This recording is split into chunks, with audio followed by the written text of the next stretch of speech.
봐봐. 그니까 이렇게 공부하는 시대는 이제 다 지난 거지. 여러분 안녕하세요, 다지쌤입니다.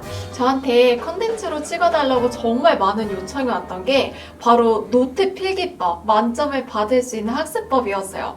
여러분들 제가 자랑하기는 조금 부끄럽지만 이화여대를 최여등 졸업을 한 사람이잖아요. 그래서 정말 어떻게 수업을 듣고 복습을 해야 만점을 받을 수 있는지를 아주 기가 막히게 잘 알고 있습니다. 특히 노트 필기는 그냥 단순히 예쁘게 꾸미는 게 중요한 게 아니라 공부할 내용을 나의 인지 구조에 맞게 재편하는 작업이에요. 그러니까 공부를 잘하기 위해선 무조건 내 이 손때가 묻은 노트가 있어야 한다는 거죠. 아마 여러분들도 이 태블릿으로 공부하는 친구들이 많을 텐데요. 오늘 짜잔! 이 갤럭시 탭 S 울트라를 사용해서 태블릿을 정말 200% 활용해서 완벽하게 노트 필기하는 법, 복습하는 법을 알려드리겠습니다. 이 태블릿을 쓰고 제가 여러 가지를 적용을 해서 해보면서 느낀 점들, 그리고 장점, 이런 부분들을 얘기를 해드리면 정말 좋을 것 같아요.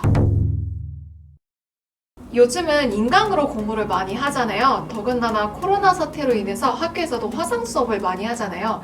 이때 휴대폰으로 접속하는 친구들도 많은데 사실 화면이 작으면 좀 보기가 힘들죠. 특히 저처럼 판서로 엄청나게 많이 하는 역사 수업을 전개를 해나가는 이런 강의를 볼 때 내용이 많은 역사 수업은 판서가 너무 많기 때문에 화면이 커야 가독성이 좋고 집중도 잘 되더라고요. 왜 거거익선이라는 말도 있잖아요. 고양이도 클수록 귀엽더라고요. 지금 제가 가지고 있는 이 삼성 S8 울트라는 화면이 정말 커요. 현존하는 태블릿 중에 가장 큰 것 같아요. 크기가 이거 보이세요? A4 사이즈보다 더 큽니다.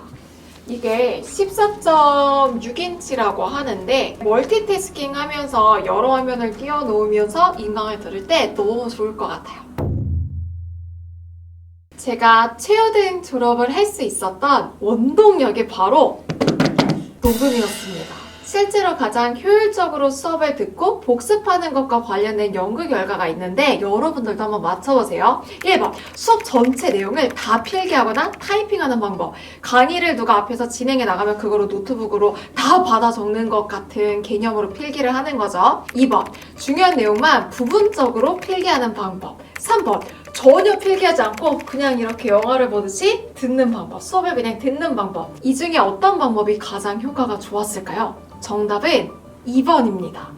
그러니까 1번처럼 수업을 들을 때 무턱대고 다 필기를 하려고 하면 설명을 듣고 수업에서 이해를 해야 하는데 놓치는 부분이 많이 생기겠죠.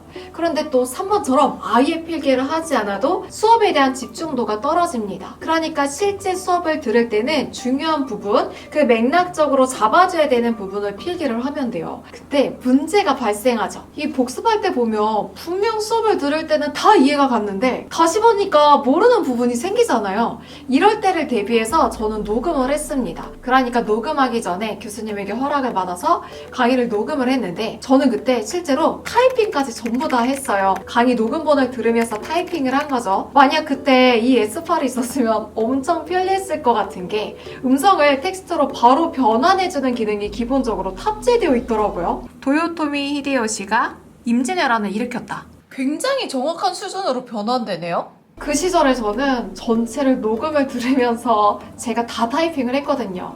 또 진짜 유용한 게 뭐냐면 녹음을 하면서 동시에 필기를 할 수가 있더라고요. 그러니까 복습할 때 이해가 안 가는 부분을 이 필기 부분을 누르면 그 부분에 대한 설명을 찾을 필요가 없이 바로 들을 수 있어요. 삼성 노트 앱을 켜가지고 음성 녹음을 켜는 거예요. 이다지는 최고의 천재다. 이다지는 천재다. 이 노트 필기기의 북마크 기능인 거죠. 제가 태블릿을 쓰게 되면서 진짜 이건 혁명이다라고 생각한 게 바로 수백 권의 책이 이 태블릿 하나에 쏙 들어가는 거였습니다. 책을 다 들고 다니는 대신에 이 태블릿 딱 하나만 들고 나가면 되잖아요. 지금 여기 보면 제가 봐야 하는 교재가 모두 폴더 안에 다 나눠져서 들어가 있어요. 과목별로도 나눠져 있죠. 한국사, 동아시아사, 세계사, 통합사 이런 식으로 나뉘어져 있고, 그리고 또 커리큘럼별로도 폴더 안에 들어가면 개념 완성인지 문제풀인지 뭐 프린트물인지가 다 별도로 나뉘어서 봐야 하는 책을 정리해둘 수 있습니다. 실제로 저는 1년에 제 책이 30권 정도가 나오게 되는데 이 태블릿을 이용하지 않을 때는 수업 준비할 때마다 다 들고 다녔어요. 진짜 무거웠겠죠. 근데 우리 이런 경험이 다 한 번씩은 있잖아요. 아, 공부 열심히 해야지 하고 잔뜩 기합 넣고 이 독서실이나 도서관에 가서 공부할 책 집에 두고 와서 김생 경험 모두들 있잖아요. 태블릿을 활용하면 그럴 걱정이 없다는 거죠. 그리고 이 삼성 노트 안에 스캔 기능이 따로 있어서 프린트물을 만약에 이렇게 받았어요. 그때 바로 사진으로 찍어서 그 위에 필기를 하면 되니까 왜 우리 열심히 필기를 막 잔뜩 해놨는데 프린트물이 낱장으로 보관하면 없어지는 일이 굉장히 많았잖아요. 그 열심히 필기한 프린트물이 없어지는 일도 더 이상은 없습니다. 여기에서 이렇게 스캔을 할 수가 있는 거죠. 잘 각도를 맞춰서 찰칵 찍어요. 그러고 난 다음에 추가. 자, 이렇게 되는 거죠. 그대로 우리가 필기를 해 나가면 돼요.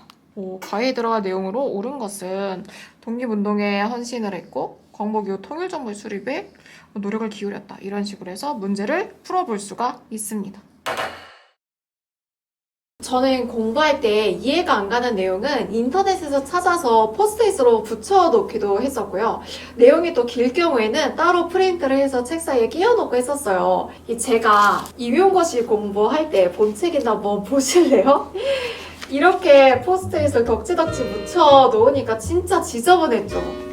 근데 그것뿐만이 아니라 이렇게 필기할 게 많아가지고 필기를 해놓고 붙여놔도 떨어지는 일도 많고 이렇게 덕지덕지 붙여놓으니까 진짜 지저분하게 정리가 됐습니다. 그런데 태블릿으로 공부하면 더 이상 이렇게 오리고 붙이고 할 필요가 없다는 거죠.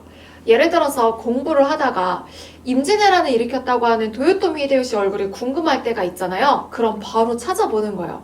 어떻게 하냐면 한국사에 임진왜란과 관련된 부분을 공부하다가 내가 도요토미 히데요시가 어떻게 생겼는지 궁금해. 그러면은 화면을 왔다 갔다 할 필요가 없이 바로바로 검색을 해서 볼 수가 있습니다. 요거를 복사를 해서 그대로 붙여넣을 수가 있다는 거죠. 붙여넣기. 그럼 이렇게 사진이 들어와요. 사실 이것뿐만이 아니라 공부를 하다가 여기 아래쪽에 나와 있는 공명첩이 어떤 뜻인지를 좀 더 찾아보고 싶어. 그러면 바로 옆에서 멀티태스킹으로 공명첩에 대해서 검색을 해보는 거예요. 공명첩에 대해서 검색을 해가지고 이것도 요 내용을 복사를 해보고 싶어. 그럼 얘를 복사를 해서 덕지덕지 프린트해서 붙일 필요가 없이 여기에서 페이지를 좀 더 추가를 해봅니다. 여기에다가 붙여넣기를 하는 거예요. 붙여넣기 하면 이렇게 바로 이렇게 들어가게 되죠. 그러면 펜으로 써놓는 거예요. 공명첩, 상세 설명. 예를 들어서 노트 필기 하다가 인터넷 찾아보다가 할 필요 없이 멀티태스킹으로 화면 분할을 해서 쉽게 찾아볼 수 있게 됩니다. 이게 최대 3분할까지 되는데요. 화면 분할을 해서 노트 필기를 하면서 강의를 들을 수도 있습니다. 그래서 옆에서 강의를 들으면서 동시에 이렇게 필기를 할 수가 있는 거죠. 만약에 강의화면을 좀 더 키우고 싶으면은 강의화면을 좀 더 키우고 내가 좀 필기하는 공간이 더 크면 좋겠다라고 하면 강의하는 창을 좀 더 작게 하고 필기하는 공간을 좀 더 확대할 수도 있고 내가 뭔가를 검색하면서 이 내용을 보고 싶으면 이렇게 띄워놓고서 3분 할로 강의 들으면서 필기하면서 동시에 내가 궁금한 거를 찾아 볼 수도 있는 거죠. 한쪽에 이렇게 동영상을 띄워놓고 바로 옆 화면에서 바로바로 필기를 하면서 들으면 너무 좋을 것 같아요. 여러분 강의 듣고 문제 풀 때 이미 답 다 체크하고 설명을 이렇게 써놔가지고 다시 공부할 때 복습할 때 힘들지 않으셨어요? 태블릿을 이용하면 PDF를 복사해서 하나는 필기용, 하나는 복습용으로 만들어서 여러 번 풀 수 있습니다. 저도 이 기능을 굉장히 많이 활용을 하고 있는데 하나로는 수업을 들으면서 딱 필기를 해나가고 다른 하나는 완전히 새 PDF를 복사를 해놔가지고 문제를 여러 번 풀어보는 거예요. 사이탐구 공부할 때 개념 빈칸 채우기가 중요하잖아요. 태블릿을 활용하면 정말 100번도 넘게 쉽게 할 수 있어요. 우리 여러분들 공부할 때 교과서에 빈칸 이렇게 수정 테이프로 칠해놓고 난 다음에 외우는데 태블릿 PC에서는 굉장히 쉽게 할 수 있습니다. 복제본을 생성을 해서 주요 개념어를 지어두고 반복해서 외우는 거죠. 그래서 실제로 빈칸이 뚫려있지 않은 것도 직접 빈칸을 만들 수도 있어요. 불평등을 지우고 계급을 지우고 고인도를 지우고 청동기를 지우고 위만을 지우고 쭉 다 지우고 난 다음에 한번 쭉 다 외워보는 거를 계속해서 반복해 볼 수 있다는 거죠. 제가 1년 반 전까지만 해도 스케줄 관리를 다이어리를 사서 따로 있었어요. 근데 종이에 글씨를 쓰게 되면은 시간이 지나면 잉크가 날아가기도 하고 몇 년치씩 쌓이면 보관도 어렵죠. 또 몰래 누가 다이어리 읽으면 사생활 보호도 안 되었었는데 태블릿으로 쓰면 그럴 일이 없습니다. 그래서 내용을 좀 보면 예를 들어 1월 달에 스케줄 관리를 이렇게 해나간 거예요. 중요한 스케줄들을 개인의 일정, 그리고 강의 일정, 그리고 유튜브 업로드 일정, 그리고 뭐 휴식을 취하는 일정까지를 다 적어두고 강의와 관련해서 업로드해야 되는 일정까지도 페이지를 추가해서 넣어놨어요. 세계사 동아시아사를 적어놨고 일간 계획표를 써 나가는 거죠. 그래서 이 일간 계획표를 쓸 때 좋은 점이 뭐가 있냐면 다이어리에 쓰면은 그냥 연필이나 아니면 볼펜으로 쓰게 되면은 스케줄을 써놨다가 이거를 지키지 못할 때 수정 테이프로 지우거나 막 좀 지저분해지게 되는데 여기에서 정리를 해나갈 때는 지우고서 바로 내용을 써나가면 되니까 굉장히 편리하게 쓸 수 있습니다. 그리고 갤럭시끼리는 연동이 가능한데 태블릿을 세컨드 스크린으로 쓸 수 있다고 하니까 더욱더 다양하게 활용할 수 있을 것 같아요. 태블릿을 활용한다는 건 지금은 선택이 아니라 필수가 된 시대 같아요. 저도 2021년 하반기 이후로는 태블릿을 활용해서 수업 연구도 하고 강의도 하고 있거든요. 여러분들도 이거를 잘 활용을 해가지고 정말 내가 단순히 노트 필기를 예쁘게 하는 게 아니라 이걸 활용해서 굉장히 신나게 공부를 할 수 있다는 점에서 강력하게 추천을 드립니다. 이거 진짜 좋네. 필기감이 진짜 좋아. 내 딱 쌓이니까 휘